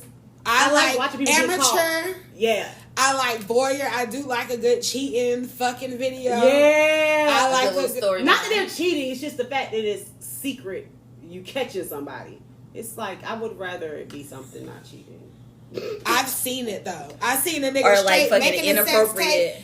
and the bitch not making a sex tape, fucking, and somebody done set up a camera and walking in like, bitch. The camera setup is lit. Yes, like the girlfriend done set up the camera Boy. and now, like, bitch, I done caught you cheating. You got this bitch in here in the living room bent the fuck over, and I got the camera catching your ass, and she coming in the house smacking shit up in the video. Like, that I don't was think a I've good ever one. seen one of those. You got to get deep in the internet for that. Cheaters, Pornhub style. So your turn. I guess it's called amateur. Yeah. Yes. You know, regular, everyday people. You don't Yes. like all that extra. I don't like No, but I do like the extra. So- I like the overly extreme extra, You like the the bad Oh my and the God. bad acting and Not Channel but it's 99 like and a, everything. no, but it's like a, you know, it's like almost like soft porn. Yeah. You know, like you could probably catch it like when we was little on the Real sex sex, station. Yeah. HBO. That Like type of shit, make me shit fall like that. asleep. No. It's funny. I It's entertaining. want a little It's disrespectful. like don't watch, but watch. I want a little disrespectful. Bashful. I'm always Yes. a fan of group sex. Yeah. If it's amateur in group or 2 or 3 or gathered. Amateur is just great. Or the just bizarre sexual encounters. I watched this one situation that this girl was at a nightclub outside the parking lot talking to a group of dudes talking about, I want to get fucked. And they said okay. And somebody did it. And I was like, rewind. Like coming out the club and you see all these niggas. You nasty. I'm watching you. I'm watching it. This is your life, girl. You really just came out and said, let's do this. Let's do. She was so messed up though. Like, I don't know what she was on, drinking, popping, smoking, but she was dirt. All tree. She was conscious. No, let me be clear. Oh, She wasn't falling down, But but she she was was like- loose. Let's go. you could tell she was on something. Completely uninhibited ecstasy. Yeah, that's likely. And she had a friend, and they was just kind of standing to the side. I just was like, what? I mean, what do you do if your Have friend you- says, have you "I'm ever- gonna have an orgy right now"? In the parking lot. Okay, Okay. friend. Let me know I when you get finished. mean, I'm gonna stand close by. Who so it all don't get there? Right, like let me know when you who get all gonna finished. be there? No, not me on me there. FaceTime. We are there. It's happening in front of you. That's like us coming out to Put your Cascade phone parking down. lot. There's somebody over there having a whole friend. I'm gonna sleep with all 3 of them at the same time. Right here in this parking lot. No. I'm gonna just be like, okay, Oh, You come sure? to my hotel room. you sure? Right here? I want to run. She didn't even do it like that. It's like, we come out of the club, hey, let's walk up to these dudes. And she walk up and then she spilled the tea. So ain't nobody had time to be like, really friends? prepared. Oh, that's This is what we're saying. doing? Like right now? No. Have you ever seen Twitter porn? No. I know. Twitter is like the new Tumblr. Oh my Let me god. on that in. You got to make a different Twitter account I though. miss it. I got one. Ooh, Let's talk about her. oh, I cut that out. Wait, flag. I know what I'm talking about. I'm Not just, spilling the tea. no, I'm gonna just cut that out. It ain't even gonna be on there no more. Let's see, somebody is finna come to that. That might be the money. I might have to get OnlyFans in. Camel toe. You ain't gotta show your face. No, go ahead. It'll never be the face. No face. Mm-mm. No case. I'll just beep it out again. But yeah, we gotta get on there. That's Yeah, I feel like I just want to be like, Yeah, how we Tumblr doing? Because I remember when you told me it was over, I was like, is over. You get up. Think about it. Every time a celebrity have a sex tape, where it be oh my goodness. leaked at, it be on Twitter. Get you a separate Twitter, and you got all the stuff, all the things. You just start finding the specific hashtags, or just type in what you're looking for and put Twitter at the end, and Twitter gonna come up. Wow. There you go. Well, yeah, there you have it, folks. If you want to get your kinks, you can go to twitter.com and do it there. You're welcome. That was the last question here on 1111. I did not think this was going to end like that. On a positive note. On an interesting note, very interesting note. We will be back for more.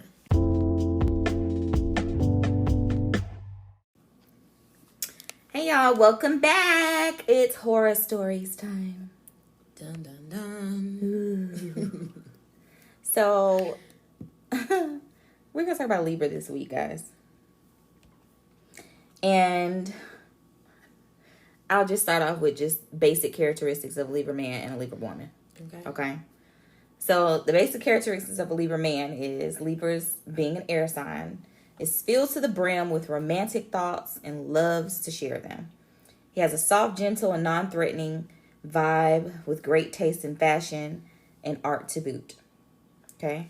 He usually moves in a graceful way, but when the balance is off, it's off. Okay, so that's a Libra man. Now, Libra woman thrives on fun, laughter, joyfulness, and beauty. She loves to feel free and keep it light, instinctively turning away from people whose traits feel too negative or heavy for her. These babes have a natural cool to them that comes from not trying too hard and keeping things chill. I like that. What do you guys think so far? Can you fuck with some Libras? There's some Libras around me and in my life. And like sun sign Libras or just like sun sign Libras. My first love was a Libra. I don't think I dated any other Libras, but I was so young. I was Libra like and a Scorpio? 14. It actually happens more than you think.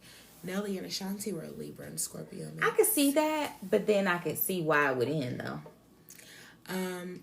I feel like it takes a certain level of balance because and conscious effort to stay in any relationship. I mean, it being the Libra woman and the Scorpio man makes a difference because a Scorpio woman and a Libra man, I don't know. Sex is pretty good though. Like typically across the board, those are the reviews every time between that mix. Yeah. Okay. Cool. But that's all I know. And that was like 1,000 years ago. And I do have some Libra women in my family. Mm-hmm. And interesting. I'll just say that. Do you see them as what I'm reading is cool, calm, and collected for the most part? I'd say keep it real light, just on the surface. On the surface level. I feel like it's always more of a front. I'd say that. Not even a front, like faking, but like this is the position that I must be and show up. Like their representative is like always representing. Yeah. Just gonna keep it real light and just and yeah, they're social, they're fun and things like that. For sure. But like I feel like that's also a part of the front that they put up. Not saying like, oh, I'm really antisocial, but I feel like they are like how air signs in general. Like how my rising is air. My Scorpio is really like, I'm wearing all black. This is my Scorpio. Like this is the real me. But my Aquarius rising, this air sign is like social and wanna, you know. Hello, I'm here. I've arrived. When I really just would like to do that. Just sit there and with your arms folded and be like, oh, but I'm like, that's just not socially acceptable. And this girl was like, hey, how's my best girlfriend? I'm gonna make you girls an update treat. Like but that's that representative representing. So okay, let's hear the stories. Okay. So we have a story that was posted. Basically just it's not really a story. It's kind of like a comment. And she basically just said, I'm a Capricorn woman with a Libra man. And let me tell you, it's not easy. He will go to any extent to get his way. Very controlling, extremely jealous, mean when angry, manipulative. And thank God I'm strong and I know when he's acting up. Oh, and did I mention childlike tantrums? So somebody responded, no, not my Libra, LOL. It's not the Libra, it's the kid. Throw him in the trash. Somebody else said, Libras are known to be social or flirty, or so mistaken by that. If that Libra man is all about you, then he will be all about you. If the kid you with like to dip his shrimp in others, then he just love to fuck random fish holes. Dip his shrimp in others. Then he just love to fuck different random fish holes. Then you have to be careful with dudes like that. He's not into being tied up with one person. He is just in love with the idea. That's a big difference. Oh my. Yikes. So, I definitely agree with that. Fish holes. Yes. Stick your shrimp. Not the shrimp in the fish holes, but fish. with that, I mean... Stick your fish in yes, shrimp so holes. I am Leo, Libra, Gemini. So, is Libra your rising or your moon? My rising. Rising. So in some form or fashion, I am fully aware of not being in love with someone, knowing the difference, not having a care in the world, getting tired of certain things, pitching a fit when I don't get my way. Wow. All of the toxicity in this whole thread. You identify with. So you just love to dip your shrimp in other fish holes. I plead the fifth. You just love. But yeah, it's like I can definitely see some real strong toxicity. This is there. Definitely named shrimp and fish hole. What? Yes, it sounds horrible. I didn't read that. That's the best part. Oh my God. What's this person's name? Dip his shrimp in others. Fish holes. Random fish holes. Random fish holes. And shrimp, the sea scavenger. Random fish holes. Crustaceans. It's there. So anyway. Oh my God. I had a friend call. Okay. It's in horror stories. Let's hear it. And I would not know what to do in this scenario because I feel like I've had friendships that have broken up and made me feel like I was breaking up with a significant other. Mm-hmm. But then I've also had friendships that kind of just disappeared. You know, like just if I did something to you, like, are you gonna be woman enough to let me know, or are you just gonna ghost me? Like, you just gonna stop talking to me? Like, what's up? You know? So he definitely was dating a woman. Mm-hmm. But how he started dating this woman was his friend called him up and said, hey, I know somebody, she coming into town. I want to hook you up with her. Okay. And he was friend like... Friend of a friend. He was like, okay, cool. Like, we just going to go out, have a good time. Group From what setting. I see, she might not be my type, but it's a group setting. My friend feel like I'm going to be cool with her. Then it got to be something there. You know, like, we just going to have a good time. Well, eventually they hit it off, and it became into something. Mm. Well, why it becomes into something, if you're my friend that hooked me up with this person, what am I doing? I'm telling you about my relationship, what's going on. Yeah. I may not be telling you all the details. But you get if it's me, I'm definitely not telling you all the details because that shit's my personality. Yes. Like, I'm not telling you shit. Okay? I will tell you way after the fact. Okay? But I'm not telling you nothing that's currently going on. So you know, exposing to your friend how the relationship is going, what may or may not be working, you know, asking for advice, all of these things, and it becomes years of a relationship. Yeah. Okay? So they start dating for years after you're dating for years. Introduction. Right, after this random introduction. You're dating for years, and, you know, you kind of just I call it's the 3-year itch. It's a 3-year itch where either you're going to have a transition with your partner and y'all transition it together, or you transition separately. Mm-hmm. That's just how I've seen it to, Libra 3-year itch. Okay? That's just how I've seen it play out in my life. Okay? Just being honest.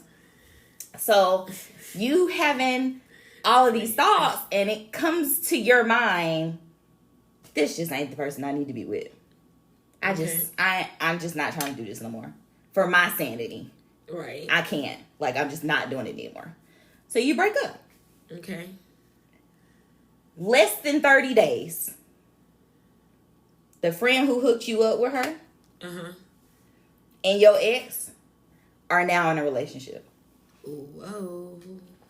I'm going to take a sip to that. Do you offer hands to both their asses? Or do you, say, you know what? I made a decision not to be in this relationship, so I wish them well, that's cool. It is what it is. Do we have a conversation about it? I feel like something like that. Like, am I upset with my friend and the ex, or am I just solely upset with my friend? I feel like anybody who's friends with me will already understand. Have a certain level of respect. Radar engage for something like that. So you and I are not friends. If you think it's okay for you to do that. Less than 30 days later, and we've been together for 3 years, that's weird. That means that there's been something going on or been some type of violation. That's my thought. Whether it's emotionally, physically, or whatever. There's been a breach in our bubble. And as a friend, too. Because, if this person is making advances towards you, you need to be like, friend, this is what's going on. He ain't no good. I introduced you because I thought... I didn't even know it was going to go nowhere. It was just supposed to be whatever, but this is what's what. But for you to entertain that and still let it go on, it's not coming from anywhere. That's a seed that grew, baby. So 30 days later. Years in the making. Years in the making. I mean, that literal thing happened to me in college. Mm-hmm. I met this guy on Facebook when I was in college, and he was coming to town, and he brought a friend, and the girl who I brought... basically, after we had our initial meeting, had been talking to him for months behind my back. For months behind my back. And I found out because I was at her house. We was hanging out heavy. Mm-hmm. I was at her house, and she had hopped in the shower work. We was about to go somewhere and do something or whatever. And I see her phone ringing, and it say, Mike. This is my friend. I know everybody who she talks to because we talk about all of that shit. We be together every day, all the time. Mm-hmm. And I see the number popping up, too. And this particular person was from South Carolina, Charleston. So it had the same area code. Mm-hmm. And I'm like, oh, she know a Mike from Charleston, South Carolina also? No. I'm like, hello? Mm-hmm. And he's like, because he knew it was you. He asked for her. Mm-hmm. I'm like, nah, this ain't her. This is Kiana. He just hung up the phone. And I'm like, of course you did. But the thing is, when I answered the phone, he was like, hey, baby. And I was like, oh. That's what we doing. You just told on yourself. So, my friendship with her was done in that moment. And I, really feel really proud that I didn't, assault her while she was in the shower. Just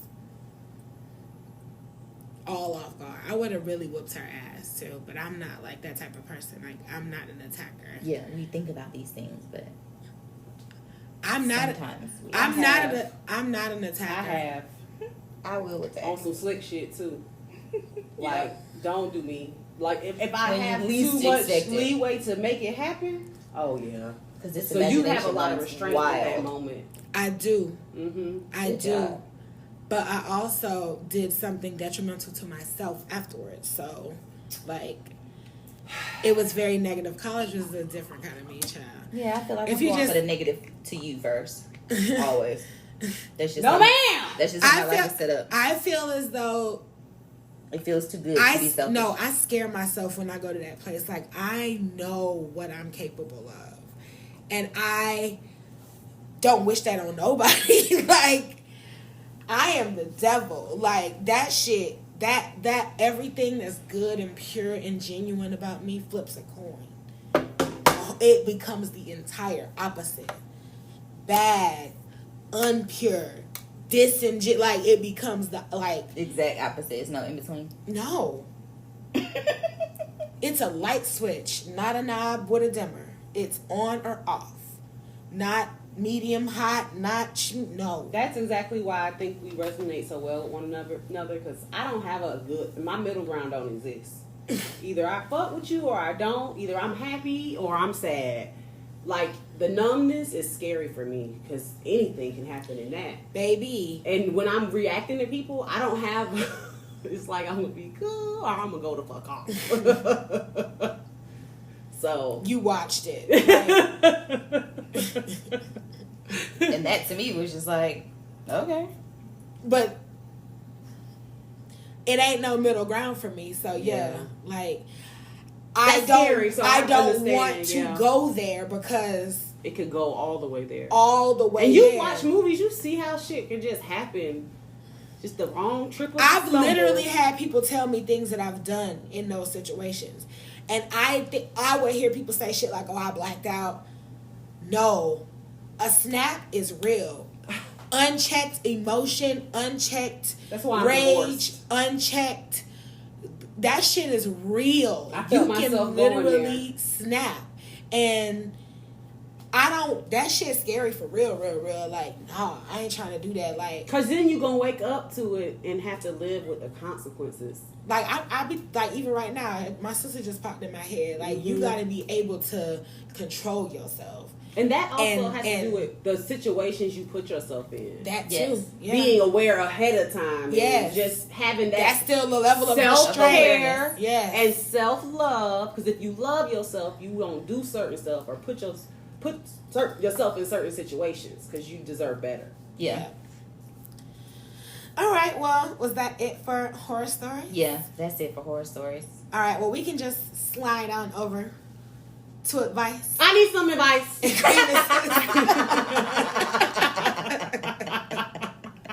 What's up, Take friend? the floor, baby.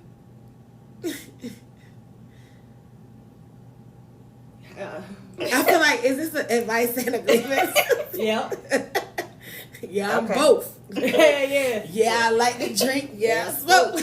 Hell yeah. You know, I'd like to hear some fresh perspective on moving productively through tough co-parenting situations. I'll let you go first. I wouldn't even know where to begin. Okay, well, not even co-parenting, dealing with another sour individual relationship where you still have to have interaction for whatever reason, like, or just with conflict. I'm thinking of like specific or a book. Vague, my favorite either.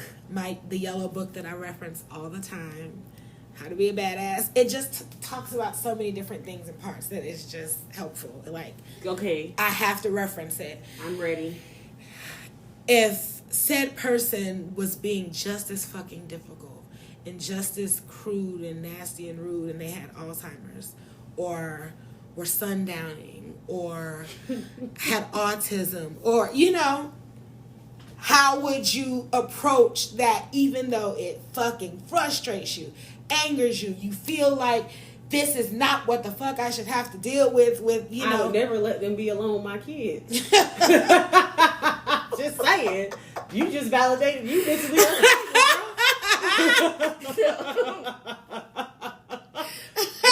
Exactly. You ain't right in the head. If you think what you said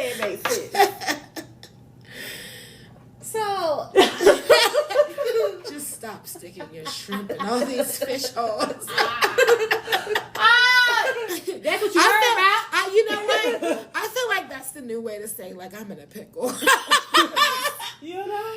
I done stuck my shrimp in a this fish fish hole. I got a question. Let me be more specific. Because this is a big part about where my issue, and I started to Twitch. What do you do when you feel like the co-parent or other parent is trying to turn the kids against you? Now that is definitely a sign of immaturity on the other parent's How do you handle that? Like, what am I supposed to... I think me being present for what you're talking about, you handled it very well. That's inappropriate. That is not for children. This is a conversation between us adults. And that's just that. Like, if we need to readdress the terms of how things need to happen, if I need to write you a letter, get that shit notarized, mail that shit to you, have you served with, like, this is how things need to happen in an official capacity, then that's just what I might do. Because you need to understand fully what is expected and not expected, since what has been already laid out is not finite or clear enough. Like, if we are going to have sub-terms on the side, there has to be a level of respect for me to move forward with that. Because I'm not going to trust you to do anything else. Exactly. And you're not the bad guy for having those expectations at all. You know what I'm saying? You're not the bad guy for having an emotional response to that shit, because those are your children. But you have to put your foot down, and sometimes the emotion can get in the way of your message being fully received. That's what I was just gonna say. Yeah. And that was what I was witnessing too. Like, it ain't gonna go nowhere at this point. It wasn't going to go nowhere even But when I was has it talking. ever? No. Just, do you think you've ever, or even are... Let's just be real. Wanting to put yourself in a predicament, because the non-conversational person really just wants to say, I don't understand why it wouldn't be so hard for two adults to sit down, have an amicable conversation. And stick This to is the my terms. expectations. This is your expectations. Even and stick to the yesterday, I terms. want to do this ABC. Okay. So in that situation, it's almost like you have to meet this individual where they are, and if that takes going back down to the court, sitting down across the table with a lawyer at the front and a judge with the judge at the front and a lawyer beside you with bullet points, because you cannot have an emotional, intelligent, intellectual conversation with that other, then that's what it looks like. Yeah. At this point, we talked about this the other day. You have no control over how Not at all. he's going to do anything, but you can prepare your children. Right. You don't ever talk bad about their dad in front of them. You can Right. be consistent with that. You know, it's okay for you to have adult conversations with them and let them know, this is mommy. Mommy can only do X, Y, and Z. Yeah. Yeah. You see what I'm saying? And I think those conversations our parents weren't having with us. Right. You see what I'm saying? Yes. In my mind, Truth my and mother honest, was yeah. a superwoman, and No, she I do did tell them all that, of these but- things. But if she would have had honest conversations with us, then maybe we would have understood Right. why her reaction is the way it is when certain Yes. events So come. preparing myself to have honest conversations with my kids. Yeah. Prepare them. And prepare them for any And just situation. and just go through whatever necessary channels. that- Yes. And get do not structure feel for this. bad for creating structure for that. No. And Don't feel and make bad sure for that. they understand that there's just a dynamic difference in how you see things, and this is why. Mm-hmm. This is nothing against your dad. It's nothing against the love he has for you and the Right. love that you have Absolutely. for him. This is about me being informed. I need to know. I love you just as much as I love me, and I want to know that you are safe and you are cared for and you are comforted at Yeah. every point of your life. And we don't do that in the same way, and we're just trying to figure out how. Yeah. That's And at great. the end of the day, That's it. I their mean, that's the safety truth of it is all. your Yeah. I your don't want number to. one It's concern. not about trying to be petty or get back at him. better or than the be- other. Yeah. It's like Yeah. this should just be the standard for them, what Yes, they deserve, and I don't yes. see what you don't see. But that goes back to meeting somebody where they are and having Yeah. the grace. It's really frustrating, Like, especially when yeah. it That's it what you directly feels like but a slap in the that's face to you. Like, That's I do the everything. I ain't expectation of never- understanding. Yeah. Yeah. It's an expectation of understanding. Just because you understand the logic of what a good parent looks like does not mean he understands it. We be saying the communication is the key, but comprehension is the key. Yes. Some people don't have and if he can't understand the same level of flashiness or living or extra funds you finna get his new bitch that you finna try to court, you can't keep my haircut, my shoes fly just like you. I want to live the same level that you do, Dad. If you can't understand that concept, then we don't need to have an adult conversation. Me, you, the lawyer, and the judge can have an adult conversation. Right. And that's just that. And that's just on that. And there will be no emotions. You don't have to worry about me turning up. Yeah. Because I wrote this shit out and this is what you're going to have to abide by. Period. End of story. And you can work on your health and your healing journey and all that separately. You no longer have to show him emotion. Yeah, I know what I've been willing to do in giving the other person the consideration, and it's like, wow, stop considering everybody else but yourself. Well, it wasn't on my behalf; it was on my children's behalf. Just trying to create a healthy space for that relationship, because my dad wasn't present consistently in my life because he had issues. So I don't want to make it hard for them to have a relationship. It's just like you said. But those issues are different. There does have to be a standard met. Issues, though. Those issues are different, and they look different. Somewhat. Some, the reasoning might be different, but the issues aren't different. It's very similar. It's we mirror these things some way. Like the fact that I'm even dealing with it is a mirror to some things I've dealt with growing up. Mm-hmm. And I just, I have to continue to learn and evolve through it. But from it, all that. I appreciate that advice. Does anyone else feel like they need some advice on something? Yeah, what about y'all? Tell me something. Let me tell you something good, because I done been through it. Learn through my mistakes.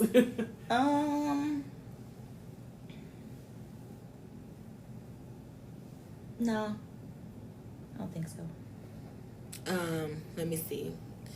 Do I need advice? I thought about it. No, but do I have a grievance? What is? What's up? Go ahead, girl. Every time.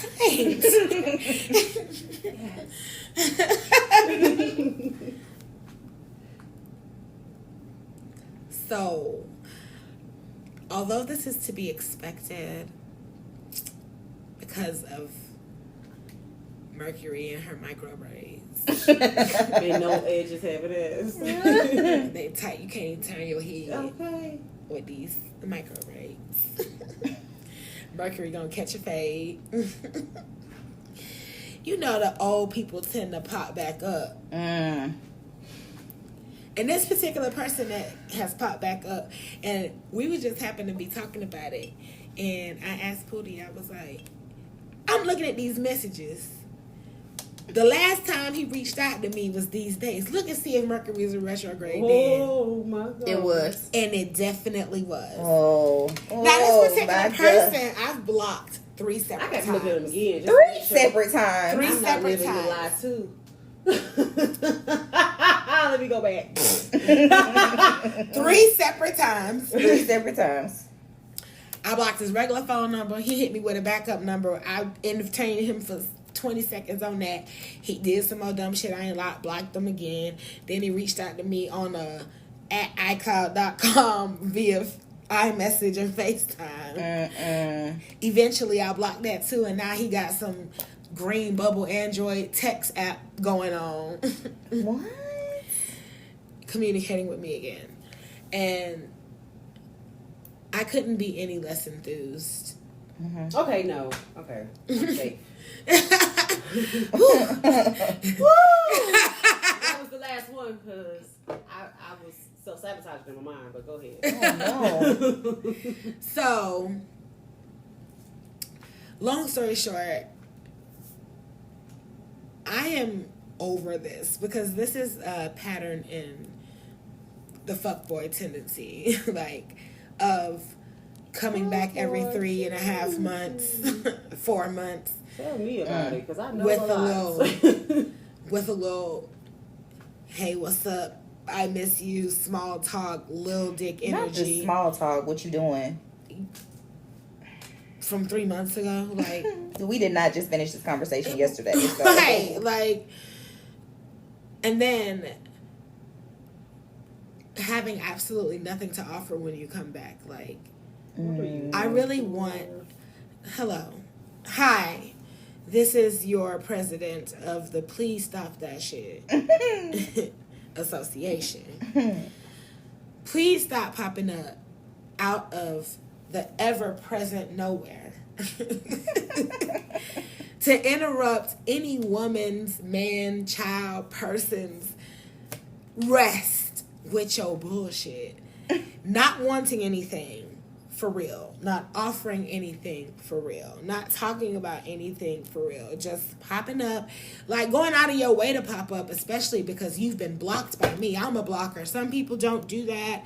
Some people just ignore. Some people just, peek back in the box every time you come back just to see, after I decided this is stupid and you have absolutely nothing to offer and you've done this multiple times and I block you, I'm done. And it's been me doing it again, and I just don't understand why you would go through leaps and bounds to talk to somebody and still not have anything to offer.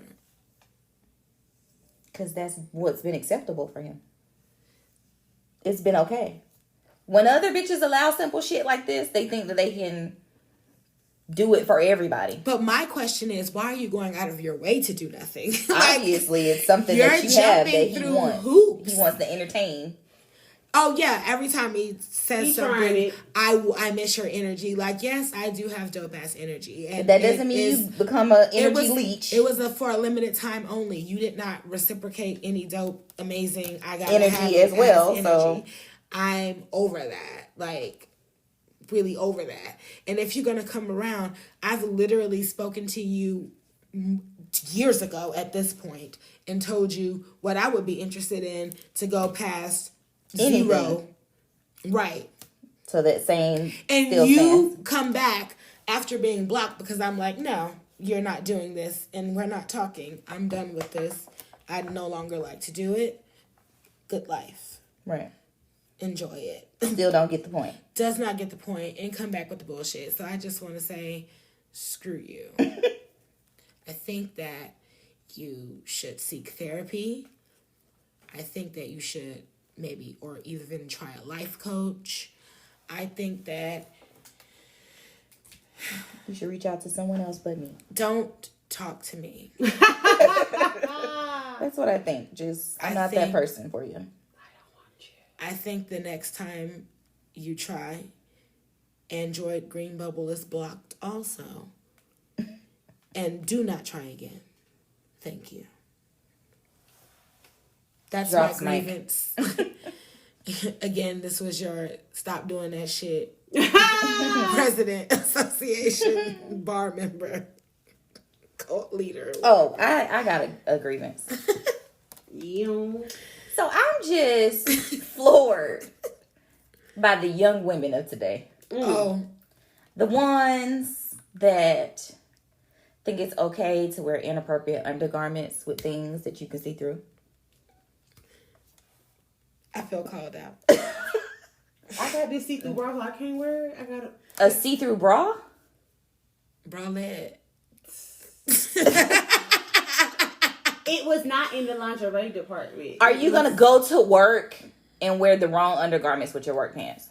No, but I will go to the club and wear the wrong undergarments with my jeans. Rain boots and a thong. On purpose? Yes. Why? Because it's see-through. I like see-through. Okay. Mesh. So having something that's see-through and it's for that purpose is completely different. You mean hanging out? Not fitting? Yes. Ugh. Like. Floppy. Exactly. Okay. Now like, I'm a firm believer of the Spanx. But what's not okay, especially during sundress season, and I'm just being very honest, it's not okay to have certain things hanging out. I understand it's hot. I really do. But if you don't want a certain amount of attention from a man, don't bring it to yourself. And I understand where you finna go. You're like, oh, well, this is how I'm comfortable or whatever the case may be. But you see what I'm saying? Like, they want the attention. You are not consciously going to the gas station with your titties, no bra, and no underwear, and you have on what I call a house dress, and not expecting the niggas that's standing outside of this gas station to holler, make inappropriate comments, one try to approach you. Hell, come over and try to pay for your gas. You're not finna tell me that you don't expect the bullshit. Well, and then get upset when you get the bullshit. Coming from someone who loves to dress skimpily. Me, she, her, Kiana. Mm-hmm. Please explain. Because I don't understand. I don't ever think about a nigga when I put clothes on and look in the mirror. Not ever in the history of my life have I put on something like, yeah, I know a nigga gonna be looking at me like, I might feel like I know I look good and a nigga might try, but never like getting dressed. Like, I be doing that shit because that's what I like. And I'm speaking from my perspective. Like, now the whole sloppy thing, I might even identify with all those things too. I don't care for undergarments. If my belly is sticking out, my belly is sticking out. Like, I don't care to act like I don't have a belly because I do. If I don't want to wear a bra, I'm not going to wear one. I'm not doing it for attention, and I'm also not going to wear a bra to make somebody else feel comfortable. I'm okay in my skin and my body. This is the one I have. This is the one I'm going to wear proudly. So I don't know if it's a young thing or if it's a secure thing, and like it's really just being secure. But you don't look sloppy ever. And I think that's what it boils down to. I mean, sometimes I feel like I do, but I just don't care. Not like in an ill sloppy way. A whole ass sweater and it's 80 degrees outside. Hello, that part. So you know you don't look sloppy when you go out. So, but see, that's what I'm saying. Like, it's a certain amount of attention that you know that you automatically know. That and we still got attention to that one motherfucker was like, oh man, y'all look good. And none of us are skimpy. No, and sloppy is different. But I do like to dress skimpily. And let me just add to that. But that's why I wanted to clarify with her when she was like, what do you mean, like see-through hair don't be done? Huh? Like, why they act like they can't do their hair? What gets me is the audacity of the attitude when you come out and you got certain things going. Why you this feel is where like judgment and observation comes in. Okay, so I know what you're talking about because let me tell you, one time when I was on the south side in Riverdale on Flint River at the BP, that's where I'm from. This girl walked Not in the BP, motherfucking gas station. Come on, Southside. This girl walked in the gas station. She had on no shoes. Mm-hmm. She had on some like shoes. Ooh, first of all, satisfaction. She had on no shoes. Mm-hmm. She had on a wife beater with no bra on. So, you know, that like a flimsy, good wash one, too. So, a wife beater with no bra on. Was she a and then she literally had on, when I say... some house shorts. House shorts? Yeah, she was like she was in the house. The shorts had this much of her ass out. Like more than half of her ass. Like she had on like underwear. You would wear them as drawers. They look like boy shorts. But it was, you can tell they was drawers. That they were shorts. You could tell that they were shorts that just rolled up so much that they were in the V, and they were some just cotton or satin or shorts. Or I have shorts like that I wear at home, and I will go in the backyard. I will check the mail. I will drop the kid. No, I won't even drop my kids off at school because if something happened, and I gotta get out of the car. I won't get out of the car. So half of your If I walk around and don't pull that shit out, yeah, you gonna see. Yes. Okay. Mm-hmm. So that's what she did, and she walked in the store with 3/4 roll on to check the mail, or pull them down real good. Check the mail, come right back. Miss Parker ain't even have her ass out that much. That part. And they was talking about it in the movie. I looked at her and I was just like, oh my God, you really are just out of your car out of your wherever in this store like this. And she had audacity to ask people like, what the fuck y'all looking at? Like, we don't know. You. It's wild. So I understand like that. But this is what got me though, because I was in like the Ross. That's also the same mindset. Like it is the very same I'm mindset. In my skin, and what got me was the fact that you were making a scene. So I'm in the Ross. And I wouldn't have paid no attention to this woman if she wasn't doing what she was doing. And it was just like, I know you're doing this for attention. But why? You see what I'm saying? So you come in. She has on a bonnet. We're not gonna go there with the bonnet, but hey, she has on a bonnet. Right. My bonnet, my choice. So she has on a bonnet. She has on a torn, tattered. It looked like, you know, the old school, like your daddy's old school sleeveless shirt from Walmart. Mm-hmm. The kind that got all this open on the side. And she didn't have on a bra. Side boob. And she had on some shorts, like some blue jean shorts, like what I got on. Mm-hmm. Then you could tell they were clearly cutoffs. Okay? Well, they weren't buttoned. So they were just open, like maybe you just got finished eating and we need to let the belly breathe. Mm-hmm. But they weren't open. So she didn't have on a bra and she was about my size. Okay? You leaning over the cart, you have maybe like a teenager with you. And the teenager looked just as trashy as you do. But you could tell that's her child. Lord. And then you have a baby in the cart. And the baby's crying. Now, like I said, I wouldn't have paid no attention to her if she wasn't doing what she was doing. The baby is crying and we're all standing in line. Mm-hmm. And, okay, fine. You go to the grocery store, you hear baby crying. I'm not going to turn around and be like, oh my gosh, shut your baby up. Like, I wasn't even, like really paying no attention. Yeah. But here you go. Why you got to be so loud? To the baby? You embarrassing me. Girl, what you doing? Is the baby embarrassing you, or what we're doing and what we look like being embarrassing?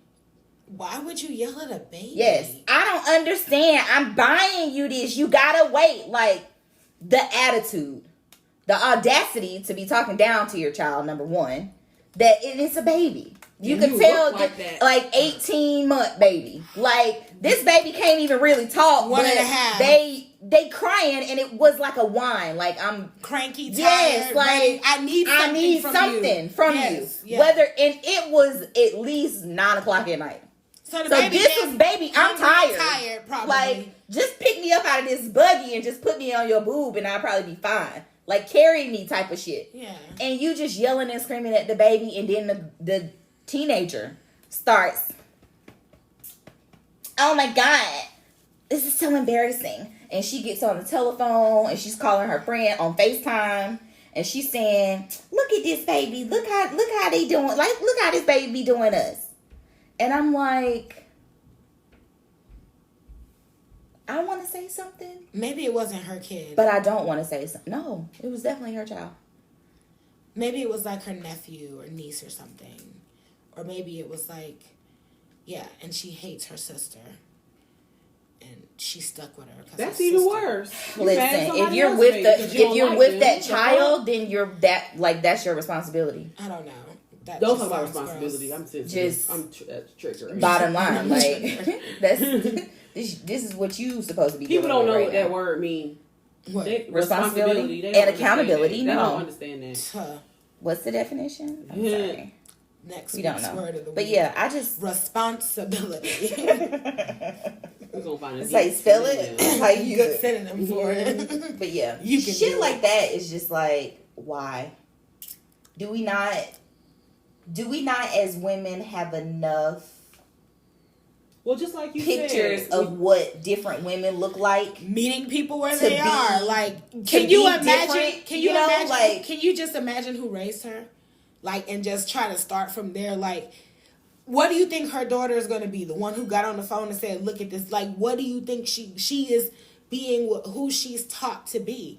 And that's their misfortune and their, not even a misfortune because we don't know how she may end up, neither one of them. That's their journey right now. And, observation or judgment, like that's what they have to deal with. It's unfortunate from our end, but it's a choice and it's their path. That's all I got to say on that. That's a great outlook on it. And grievance. From this aspect, I guess that's me being very judgmental. I mean, but you were taught a certain standard. So everything you're seeing is substandard and that just feels wrong. Just like people who were taught things about homosexuality. That's how strongly they feel about that shit. And that doesn't make it right. You just feel strongly about it. And like I said, I only have adopted this mindset later in life because I have had to see friends in different capacity and realize they are different from me in this respect, deeply and truly. and realize that's a part of their paradigm. That's a part of how they were raised. And that is how I understand them to a human level. Like what I said to you earlier, like that helps me feel where I can fit in and not feel like this is too much, this is wrong, this is offensive or whatever. Like I can let you exist and be who you are. So yeah. Well, you want to give us our affirmation? Lovely affirmation. Yes, and this is actually a quote from a friend that she shared amongst a few of us, and I felt like it was appropriate just for the season and things we've all been going through. I choose who I am becoming, and I run toward it with conviction and consistent motion. That is beautiful. Conviction and consistent motion. Yes. Write that down. I like that one. To you. I wanna run to you. Girl, don't get me started to singing because you know I start to singing. You know I start the singing. All right, well, you know what? That was totally a beautiful affirmation, and that actually wraps up this week's episode of Spiritually Clatchet. Thank you for listening. We will catch you later. Don't go sticking your shrimp in random fish bowls. Fish holes. That's right. Don't do it. You verify those shrimp holes. Those fish holes. Good dog. What the fuck? That was crazy. We're out.